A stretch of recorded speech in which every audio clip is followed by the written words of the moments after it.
Et la première chose qu'il va falloir que tu fasses, et ça, franchement, c'est la base, tu vois, on a beau dire, ah ouais, faudrait économiser sur ceci, sur cela. En fait, si tu veux, pour arriver à améliorer ton quotidien et à mieux t'en sortir, bah, il faut qu'il y ait plus d'argent qui rentre qu'il y en a qui sortent, d'accord?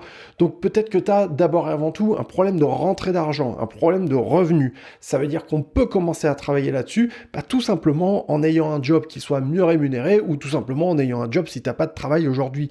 C'est un peu évident ce que je suis en train de dire, mais pourtant, je connais des gens qui n'ont pas de travail, j'en connais quelques-uns, et qui cherchent par A plus B des techniques ou des moyens pour essayer de gratter à droite à gauche et d'essayer de faire des économies. Ce que je veux dire, c'est que t'as beau faire des économies jusqu'au bout du bout, à un moment donné, on a quand même besoin de se loger, de se nourrir, de s'habiller, de manger, de boire, bon, bref, à un moment donné, il faut que tu aies des thunes qui rentrent, quoi. Et c'est pas possible d'essayer uniquement de travailler sur le fait d'économiser, de restreindre tes dépenses. Il faut aussi travailler sur tes rentrées d'argent et c'est même probablement la première chose sur laquelle il faut le travailler. Donc, avoir des revenus, avoir un meilleur revenu, avoir un job qui te rémunère plus ou qui te rémunère mieux, ça veut peut-être dire demander tout simplement à ton employeur une augmentation ou aller chercher d'autres opportunités, peut-être un travail dans lequel tu vas te sentir mieux, qui sera par là même plus proche de ton lieu de résidence et donc moins de transport, moins d'argent gaspillé pour aller au travail. Ça, c'est la première chose.